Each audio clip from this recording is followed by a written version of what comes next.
किसान साथियों, कम लागत में ज्यादा उपज के लिए बुआई से पूर्व इफ्को नैनो डीएपी से बीज उपचार जरूर करें। बाजरा व तिल जैसी फसलों के लिए प्रति किलो बीज में 10 मिलीलीटर नैनो डीएपी का इस्तेमाल बीज उपचार में करें। कपास के लिए प्रति किलो बीज में 20 मिलीलीटर नैनो डीएपी का इस्तेमाल बीजोपचार में करें। गंवार, चौला, मूंग, उड़द, मक्का जैसी फसलों के लिए प्रति किलो बीज में 5 मिलीलीटर नैनो डीएपी से बीजोपचार करें। मूंगफली, सोयाबीन के प्रति किलो बीज में 2.5 मिलीलीटर नैनो डीएपी का इस्तेमाल बीजोपचार में करें। पौध वाली फसलों के लिए 1 लीटर पानी में 5 मिलीलीटर नैनो डीएपी मिलाकर जड़ का उपचार करें। इफ्को नैनो डीएपी का वादा, खर्चा कम और उत्पादन ज्यादा।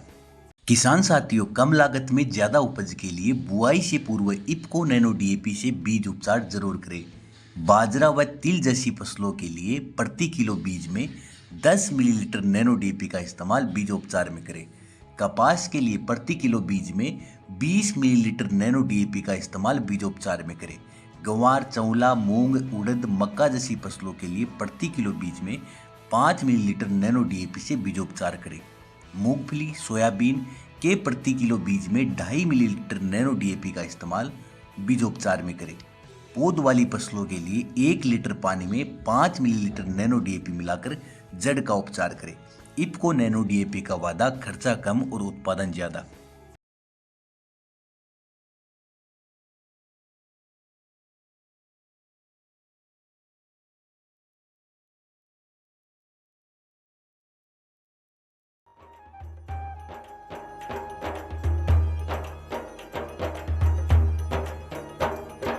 देख लो चौपाल रे सब बड़ा बडेरा आओ जी, सब लोग लगाया आओ जी, टाबरिया ने सब लाओ जी। देख लो चौपाल रे सब बड़ा बडेरा आओ जी, सब लोग लगाया आओ जी, टाबरिया ने सब लाओ जी।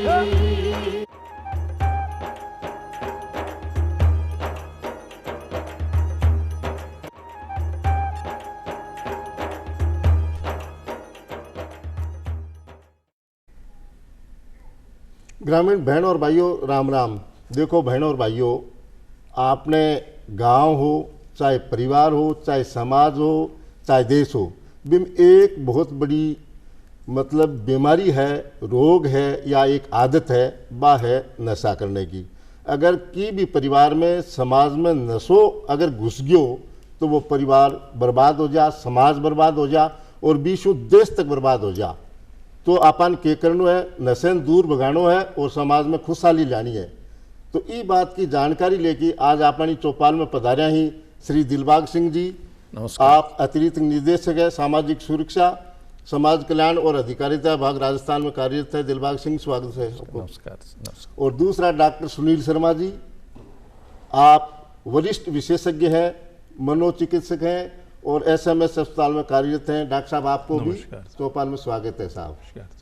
तो डॉक्टर साहब, जहाँ बात करा नशे की, आप तो नशो एक बहुत बुरी लत हो है, बुरी आदत हो है। अगर समाज में, परिवार में घुसी हो तो परिवार तबाह हो जा।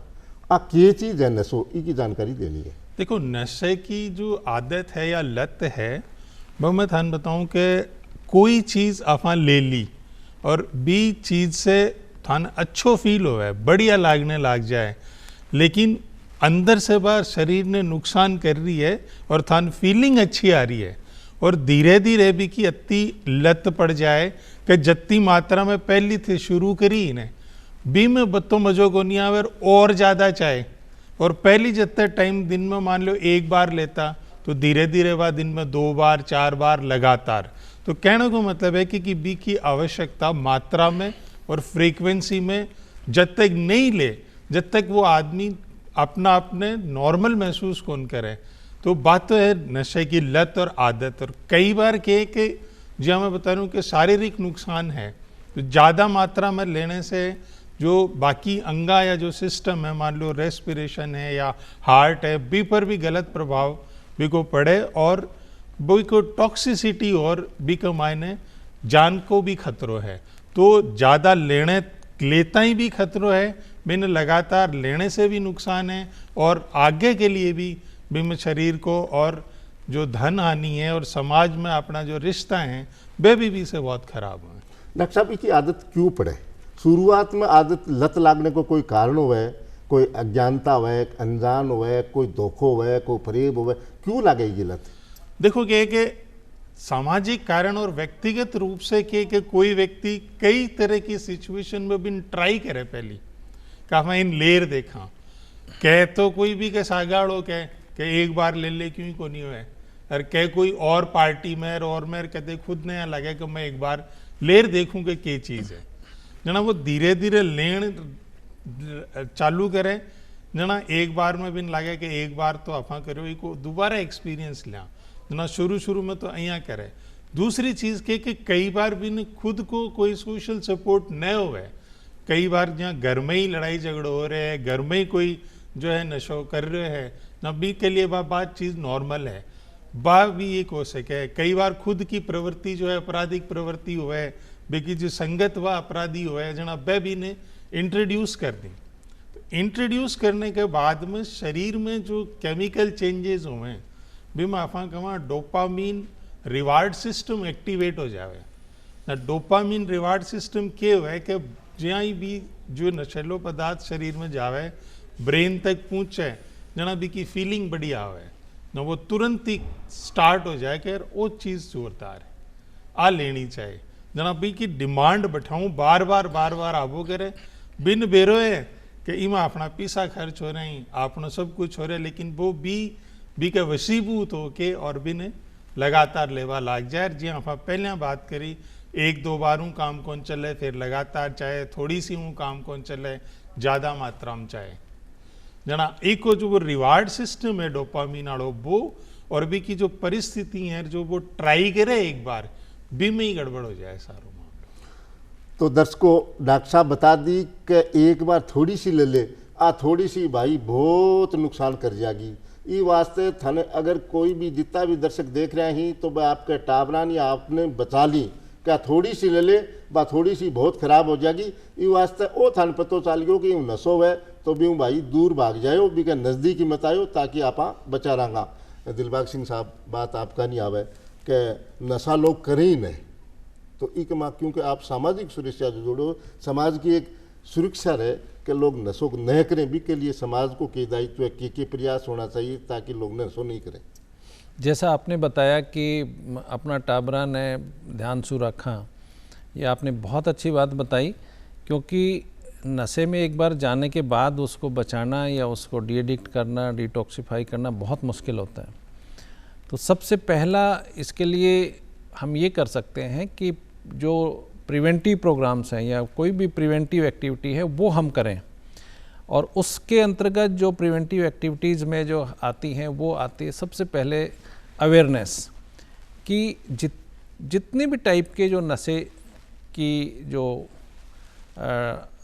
सब्सटेंस हैं उनको आइडेंटिफाई किया जाए कि विशेष रूप से हमारे राज्य में या हमारे ज़िले में या हमारे क्षेत्र में कौन कौन से नशे का प्रयोग किया जाता है, और उनके बारे में अवेयरनेस जनरेट की जाए, जागरूकता पैदा की जाए। और इसके लिए जागरूकता पैदा करने के लिए राज्य सरकार के द्वारा, भारत सरकार के द्वारा कई कार्यक्रम आयोजित किए जाते हैं। इसमें भारत सरकार के एक बहुत ही महत्वपूर्ण प्रोग्राम है नशा मुक्त भारत अभियान, जिसको हम NMBA भी बोलते हैं, और इसके अंतर्गत हमारी कई प्रकार की एक्टिविटीज़ आयोजित की जाती हैं। और हर ज़िले में एक NMBA कमेटी है जिला कलेक्टर की अध्यक्षता में। उस कमेटी में 6-7 जो ऑफिशियल्स होते हैं, दूसरे नॉन ऑफिशियल मेंबर्स भी होते हैं। उसमें ये किया जाता है कि उस ज़िले की परिस्थिति के अकॉर्डिंग एक एक्शन प्लान तैयार किया जाता है कि भाई इस ज़िले में किस टाइप का नशा किया जाता है और कैसे अवेयरनेस जनरेट करने की कौन कौन सी एक्टिविटीज़ हम संचालित कर सकते हैं, जैसे कि नुक्कड़ नाटक हुआ या कोई वाद विवाद प्रतियोगिता हुई या और भाषण प्रतियोगिता स्कूल में, क्योंकि नशे की प्रवृत्ति सबसे ज़्यादा आजकल युवाओं में पाई जा रही है। और इसके लिए स्कूल में, कॉलेजेस में, यूनिवर्सिटीज़ में विशेष रूप से ये अवेयरनेस प्रोग्राम्स आयोजित किए जाते हैं। और जो हमारी डिस्ट्रिक्ट कमेटी है वो एक एक्शन प्लान तैयार करती है। उस एक्शन प्लान के अकॉर्डिंग राज्य सरकार या भारत सरकार के द्वारा उनको कुछ अनुदान भी मिलता है ताकि वो अवेयरनेस प्रोग्राम अच्छे से चला सके। इसलिए सबसे जो इम्पोर्टेंट चीज़ है कि प्रिवेंटिव एक्शन लिया जाए ताकि उस जो नशे की लत है उसमें कोई भी बच्चा या कोई जवान या कोई यंग जनरेशन का जो हमारा जो है यूथ वो उसके अंदर नहीं जाए। तो दर्शकों, दिलबाग सिंह साहब बता दी कि नशे की तरफ जाई न सौ बड़ो उपाय वही है, यानी बचाव ही को उपाय है। अगर भी गमा घुस गया तो बहुत तकलीफ होगी, बचाने का भी कई तरीका आगे आप पूछांगा। डॉक्टर साहब फिर मैं आपका नहीं आऊँ कि जहाँ दिलबाग सिंह साहब बतायो कि कॉलेज में, स्कूल में, यूनिवर्सिटी में इको ज़्यादा चलन हो रही है, यानी जवान लड़का लड़कियां में ज़्यादा हो रही है, तो इको क्या कारण है? देखो क्या होता है कि जो डेवलपमेंटल प्रोसेस है उसके दौरान जो किशोरावस्था होती है, किशोरावस्था जो होती है उस दौरान लोग बच्चों में जो प्रभाव है वो अपने साथियों का प्रभाव अपने पेरेंट्स से ज़्यादा होता है। तो वो साथी जो हैं वो साथी उस चीज़ को ज़्यादा प्रमोट करते हैं और बच्चे उसका एक्सपेरिमेंट करके उसको वैलिडेट करते हैं चीज़ों को कि आपने कोई चीज़ कही कि साहब ये गलत है, तो वो आपकी बात मतलब पेरेंट की बात नहीं मान के उसकी साथी की बात को मानते हैं बच्चे या जो किशोरावस्था में होते हैं। और वो डेवलपिंग एज है, एग्रेशन की एज है, तो वो एक्सपेरिमेंट ज़्यादा करते हैं, उनकी रीच भी ज़्यादा है, तो उनको उपलब्धता ज़्यादा हो जाती है और वो ज़्यादा एक्सपेरिमेंट हैं। दूसरा, इस वक्त जो स्ट्रेस है, जो कैरियर का स्ट्रेस है और भी जो चीज़ें हैं वो भी इस दौरान ज़्यादा होती हैं। तो वो एक अवस्था इस तरह की है कि वहाँ पे वल्नरेबिलिटी जो है नशे की वो ज़्यादा हो जाती है। अच्छा डॉक्टर साहब, चल तो एक क्वेश्चन लगता ही और पूछ लूँ कि कौन कौन सा तरीका है नशा करने का, कि ये चीज़ खाने में नशो है, कि ये चीज़ पीने में। आजकल तो मैं सुनिए कि इंजेक्शन भी नशे का लागे, कैप्सूल भी नशे का है, सूंघने से नशो है, तो एक तरीका ही नशे का। तो बिल्कुल ठीक कह रहे हो कि सूंघणो, स्मोकिंग, खाणो, पीणो और बी के बाद में जो नशा में इंजेक्शन लगाणो, ये सारे तरह के नशे तो जितनी भी संभव हैं अपने जो शरीर के अंदर जिस रास्ते से टॉक्सिक या जो अब्यूज सब्सटेंस है ये जा सकता है, सब तरह के जो नशे हैं वो उपलब्ध हैं, मतलब लोग कर रहे हैं। और ज़्यादातर जो हैं वो पीने के, इंजेक्शन के और सूंघने से जो संबंधित, स्मोकिंग से संबंधित हैं वो ज़्यादा हैं। उसके अलावा जैसे वॉलेटाइल जो है, जैसे आपने बताया सूंघने का, कई लोग ब्रेड पे लगा के कुछ चीज़ें करते हैं या खाते हैं, तो सभी तरह के नशे जो हैं वो करते हैं और सबका ही नुकसान है। सिंह साहब, वापिस आपकी तरफ आऊँ। पहली बात तो आया कि समाज को दायित्व है कि नशो समाज में फैले नहीं, अगर फैल भी जा तो बिन दूर क्या करियो जा, समाज बिन कई तरीके से दूर करावे ताकि समाज फिर बचो रहे। जैसा कि अभी डॉक्टर साहब ने बताया कि यंग जनरेशन खासकर जो बच्चे हैं वो अपने साथियों की बात को ज़्यादा अहमियत देते हैं और उसी से वो इंडल्ज होते हैं नशे में। इसी को ध्यान में रखते हुए खासकर देखिए पंजाब में बहुत भयंकर ये ख़तरनाक पोजीशन क्रिएट हो गई थी, तो वहाँ पे रिसर्च हुआ और ये किया गया कि जिस तरह से बच्चे अपने साथी के वजह से ही नशे की लत से जुड़ते हैं, इसी प्रकार उसको छोड़ा भी अपने साथी के मोटिवेशन से ही जा सकता है। तो एक बड़ी प्रोग्राम पंजाब में ये स्टार्ट हुआ रिसर्च के बाद, उसी को हमने स्टडी किया और देखा क्यों ना राजस्थान में भी इस कार्यक्रम को संचालित किया जाए और हम उस प्रोग्राम को अभी टेकअप कर रहे हैं और हमारी यूनिवर्सिटीज़ में, कॉलेजेस में उसमें संचालित करेंगे। हमारी मीटिंग में जो हमारे जो लाइन डिपार्टमेंट्स हैं उनकी मीटिंग में तय हुआ है कि इस तरह के कार्यक्रम आयोजित किए जाएं। इसके अलावा ये तो हो गया हमारा प्रिवेंटिव अवेयरनेस का प्रोग्राम। इसके अलावा जो अगर कोई भी बच्चा या कोई व्यक्ति या कोई महिला या कोई पुरुष नशे की लत में अगर चला गया तो उसको उससे कैसे निकाला जाए, उसको कैसे डी एडिक्ट किया जाए, कैसे डिटॉक्सिफाई किया जाए, उसके लिए राज्य सरकार के एक प्रोग्राम है NAPDDR, national action plan for drug demand reduction. तो उस प्रोग्राम के अंतर्गत जो है राज्य सरकार इरका की स्थापना करती है, integrated rehabilitation centre for addicts, यानी एक टाइप से उनको हम नशा मुक्ति केंद्र बोलते हैं। उस केंद्र में पहले उस जो एडिक्ट है उसको ले जाया जाता है, उसको आइडेंटिफाई करके उसकी काउंसलिंग की जाती है, उसके बाद उसको डिटॉक्सिफाई किया जाता है, डी एडिक्ट किया जाता है। बाद में जब वो डी एडिक्ट हो जाता है तो उसके पुनर्वास से संबंधित कार्रवाई भी आगे का प्रोग्राम संचालित किया जाता है। तो हमारे राज्य में लगभग हर ज़िले में एक दो नशा मुक्ति केंद्र संचालित किए जा रहे हैं, चाहे वो भारत सरकार के द्वारा हो चाहे राज्य सरकार के द्वारा हो। और इसकी गंभीरता को देखते हुए राज्य सरकार ने हमारे इस बजट में 10 जिलों में, विशेषकर जो बॉर्डर एरियाज़ के जो डिस्ट्रिक्ट्स हैं, जैसे हनुमानगढ़ है, गंगानगर है, बाड़मेर है, जैसलमेर है, इस तरह से उनको आइडेंटिफाई करके ये तय किया है कि हम राज्य सरकार के द्वारा भी 10 जिलों में नशा मुक्ति केंद्र खोलेंगे 25-25 कैपेसिटी के। और इस तरह से राज्य सरकार ने पहल करते हुए ये प्रोग्राम चालू करने का निर्णय लिया है। तो हम जल्द ही 10 जिलों में राज्य सरकार के नशा मुक्ति केंद्र खोल रहे हैं, जिसमें ये सबसे ज़्यादा प्रभावी है नशे की लत, उन जिलों को हम पहले ले रहे हैं। तो ये है बचाव का तरीका। डॉक्टर साहब फिर आपकी तरफ आऊँगा कि आदमी पहचाने क्या, जैसे शुरुआत में नशो अगर शुरुआत में ही पता चल जाए तो बिन बचाए जा सके, तो कई बार क्या हो कि नशे की गहरी लत पड़ जाए, बर्बाद हो चुके, जब आदमी समाज में, गांव में या परिवार में पता चले तो स्थिति बहुत विकट हो जाए। तो शुरुआती दौर में पहचानने को क्या तरीका है? देखो, सबसे पहले तो जो नशो करना शुरू करे हैं वो बिन छुपाने की कोशिश करें। तो छुपाने की कोशिश करे जना भी व्यवहार में परिवर्तन आवे, कि व्यवहार में परिवर्तन आवे। जब मान लो कि घर में लोग बैठे हैं जना वहाँ छुपकी आने को सोचे कि ए लोग जब सो जाएं या अठीन बठीन हो जाएं, जना मैं माँ आऊँ ताकि मन कोई देख कौन सके। देखा जना आप चेहरे पर देखो तो थे या थान दिख जाए कि आँखें लाल हो रही हैं, नींद को नहीं आईडी, तो कोई लाल सो यहाँ फ्लशिंग कहाँ आप बिन चेहरे पे एकदम लाल रेडनेस जैसी हो सकती है। और भी के अलावा जहाँ चालने फिरने में भी बैलेंस में कोई दिक्कत हो सके हैं।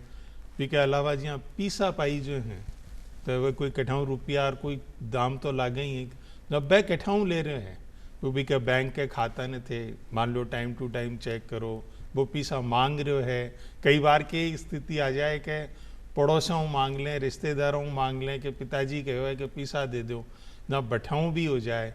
और विकट स्थिति जब आ जाए जब घर की चीज़ें ही बेच पा लग जाए तो कोई पीसा पाए ए तो हैं चांस ओवरऑल। बाकी जो व्यवहार में परिवर्तन है वह है कि नींद जो है उसकी वो डिस्टर्ब हो जाती है, खान पान उसका डिस्टर्ब हो जाता है, उसका व्यवहार के अंदर जो है वो एक जो वो होता है कि चिड़चिड़ाहट हो जाती है, काम को अवॉइड करने लग जाते हैं, जहाँ पे वो काम करने या स्कूल कॉलेज है वहाँ पे जाना बंद कर देते हैं। तो ये सारे जो हैं आपको लक्षण है, प्रारंभिक लक्षण है जो मिलते हैं, जिनको देखते ही अलर्ट होके और उनकी तफ्तीश करनी चाहिए कि भाई हम जो सोच रहे हैं वो सही है या कोई और बात है। और ये जानकारी बच्चे के साथ जो संवाद है वो बहुत महत्वपूर्ण है। परिवार में हम जिस भी रोल में हैं, चाहे हम पिताजी के रोल में हैं या भाई के रोल में हैं, चाचा ताऊ के रोल में हैं, तो उसके साथ एक संवाद स्थापित करना बहुत ज़रूरी है। और उसके लिए ज़रूरी है कि उसको हम जज नहीं करें। तो जनरली क्या होता है कि हम पूछते तो दोस्त बन के हैं, लेकिन बच्चे ये कहते हैं कि साहब पूछ तो ले सो थे जज बन, मतलब फिर बाद में मन जज कर सो। तो कहने का मतलब ये कि आप उसके साथ संवाद स्थापित करें, उसकी कोई गलती है उसको ठीक करने का प्रयास किया जाए। तो इस संवाद स्थापित जो हम करते हैं उससे भी बहुत सारी जो सूचनाएं हैं वो हमको मिल जाती हैं। तो दर्शकों, आपने टाबरा से प्रेम करने और बात बहुत ज़्यादा करनी है, और अगर असामान्य स्थिति में आपने टाबर आपन लागे तो भी की खोजबीन करनी है कि कट्ठे वो कोई गलत आदत में तो नहीं चलोगे, कि जरूरी थोड़ी है कि आप अंदाजो भी गलत हो सके, वो गलत आदत नहीं भी हुए, पर आपन भी की देख रेख अच्छी तरीके से करनी है ताकि कोई भी गलत आदत आपने घर नहीं घुसे। सिंह साहब, एक बार फिर आपकी तरफ आऊँ कि ये नशे के विरुद्ध में जागरूकता की होनी चाहिए। समाज में जागरूकता हुए, परिवार में हुए, आदमी में हुए, तो वो घुस ही नहीं पावे, वो बाहर फेंक्यू जा सके। देखो, जैसे मैंने पहले आपको बताया था कि हमारा एक NMBA अभियान चल रहा है, नशा मुक्त भारत अभियान। तो उस अभियान के अंतर्गत बहुत सारी एक्टिविटीज़ की जाती हैं, चाहे वो स्कूल में नुक्कड़ नाटक हो, या कोई 1 एक्ट प्ले हो, या कोई पोस्टर प्रतियोगिता है, या कोई किसी भी खासकर जो हॉटस्पॉट्स हैं उनमें नुक्कड़ नाटक किए जाते हैं। तो इस तरह की एक्टिविटीज़ या रैली की जाती हैं, या शपथ ग्रहण कार्यक्रम किए जाते हैं, नशे के विरुद्ध शपथ ली जाती है। इस तरह के बहुत सारे कार्यक्रम इस नशे को दूर रखने के लिए, नशे की लत से दूर रहें हमारे जो युवा, हमारी यंग जनरेशन, हमारे बच्चे, हमारे जो जवान हैं, इसके लिए इस तरह की एक्टिविटीज़ जो है इस कार्यक्रम के अंतर्गत की जाती है। और मैं एक बात और आपको बताना चाहूँगा कि जैसा अभी डॉक्टर साहब ने कहा कि बच्चों को अगर फ्रेंडली वे में उनको ट्रीट किया जाए तो उनसे उससे बहुत हेल्प मिलती है। और इस कार्यक्रम के लिए जो मैंने अभी आपसे निवेदन किया कि इस तरह के नशा मुक्ति केंद्र संचालित किए जा रहे हैं, तो इनको ये महसूस किया गया राज्य सरकार के द्वारा कि ये कार्यक्रम जो चलाए जा रहे हैं उसके अलावा और हमें आवश्यकता है। उसके लिए जो एम्स दिल्ली है उसको national drug dependence treatment centre बनाया गया है, और उनको ये जिम्मेदारी दी गई है कि पूरे देश में इस तरह के एडिक्शन ट्रीटमेंट फैसिलिटीज़ स्थापित की जाएं, जिसमें से खासकर मेडिकल कॉलेज हॉस्पिटल्स में, डिस्ट्रिक्ट हॉस्पिटल्स में, या जो बड़े हॉस्पिटल्स हैं। हमारे राज्य में भी फर्स्ट फेज़ में हमने एम्स जोधपुर में, PBM hospital, SP medical college hospital Bikaner, और JLN हॉस्पिटल अजमेर, पाली, और इस तरह से हमने ATFs एस्टेब्लिश की हैं, ताकि उनमें और अधिक ट्रीटमेंट फैसिलिटी हम उनको उपलब्ध करवा पाएंगे। इन फैसिलिटीज़ के अलावा भी अभी और हमारी पाइपलाइन में है, और ज़िलों के भी, जैसे चित्तौड़गढ़ है, बारां है। हम SMS मेडिकल कॉलेज को भी ले रहे हैं एडिक्शन ट्रीटमेंट फैसिलिटीज़ में, तो उनके प्रपोजल्स भी भिजवाए जा रहे हैं राज्य सरकार के द्वारा।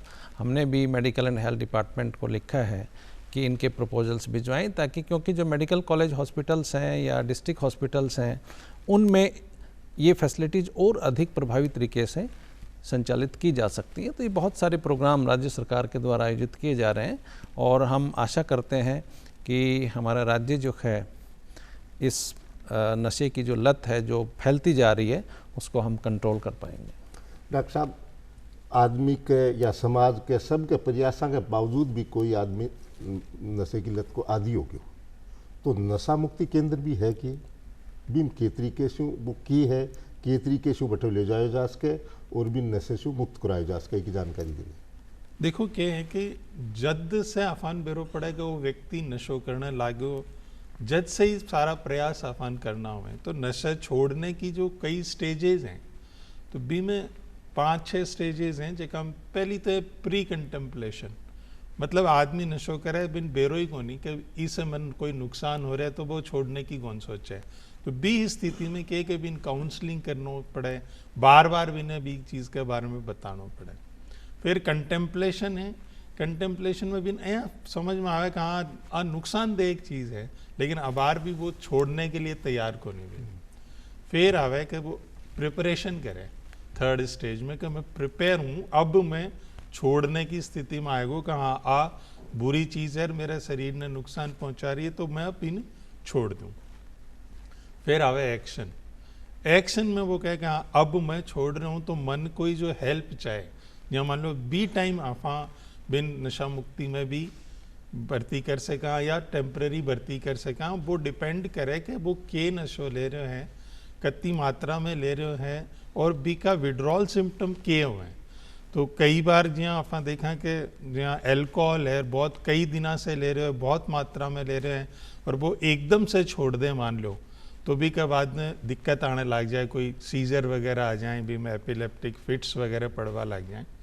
तो ऐ सारी चीज़ कंसीडर करके भर्ती करने के बाद में करीब 7 दिन तक 5 से 7 दिन तक जो डिटॉक्सिफिकेशन है बीका मायने विड्रॉल सिम्टम्स को ध्यान रखियो जाए कि वो जो नशो जो ले रहे हैं बीक की अनुपस्थिति, अब वो ले रहे हो कौन जना बीक वजह से जो शरीर में चेंजेस हो रहे हैं बी से कोई नुकसान नहीं हुआ तो बिन डील कर लियो जाए ना। वो टाइम जो है वो करीब 5 से 7 दिन को है।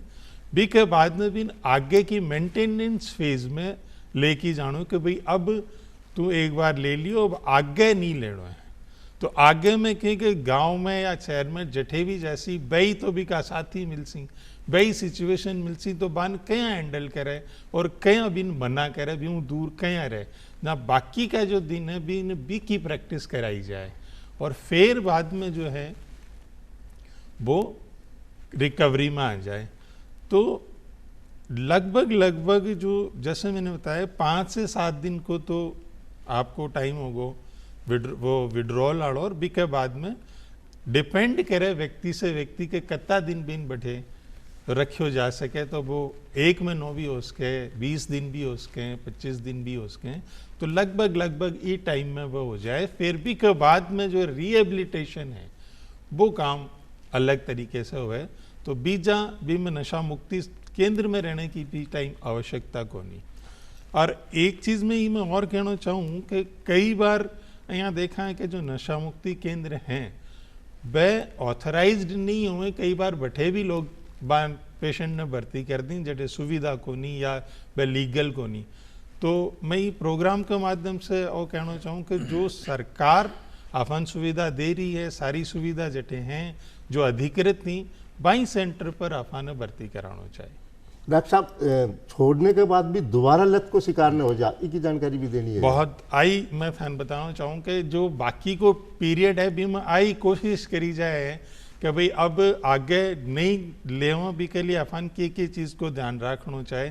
तो जी हाँ, एग्जाम्पल के तौर पर बताऊँ कि थे कोई नशा मुक्ति सेंटर से या नशा मुक्त हो के डिस्चार्ज हो के घना गए हो जना भाईलान बेरो पड़े, जना वो फ़ोन करें कि आजा भाईला, जना वो कहे कि भाई बिन समझाएड़ो है कि तेरे भाईला को फ़ोन आओगे तो अटेंड कौन करनो, और अटेंड करो तो कोई बहानो कह कि जानो को नहीं ना। 2-3 बार बिन वो मना कर देना साम लो भी समझ जाए कि अब वो को नहीं आवे है ना। तो वह जो सिचुएशन आ सके हैं बी के बारे में बिन काउंसिल करो जाए, समझायो जाए और बी को ध्यान रखियो जाए। बिल्कुल। डॉक्टर साहब आप चौपाल में पधारा और नशे की आदतों को छुटाने को तरीकों बताइए भी के लिए आपको धन्यवाद। दिलबाग सिंह साहब आपको भी धन्यवाद।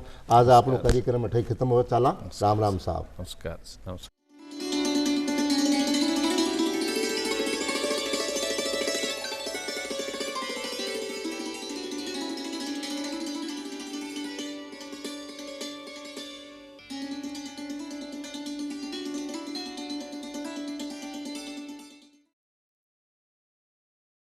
किसान साथियों, कम लागत में ज़्यादा उपज के लिए बुआई से पूर्व इफ्को नैनो डीएपी से बीज उपचार जरूर करें। बाजरा व तिल जैसी फसलों के लिए प्रति किलो बीज में 10 मिलीलीटर नैनो डीएपी का इस्तेमाल बीजोपचार में करें।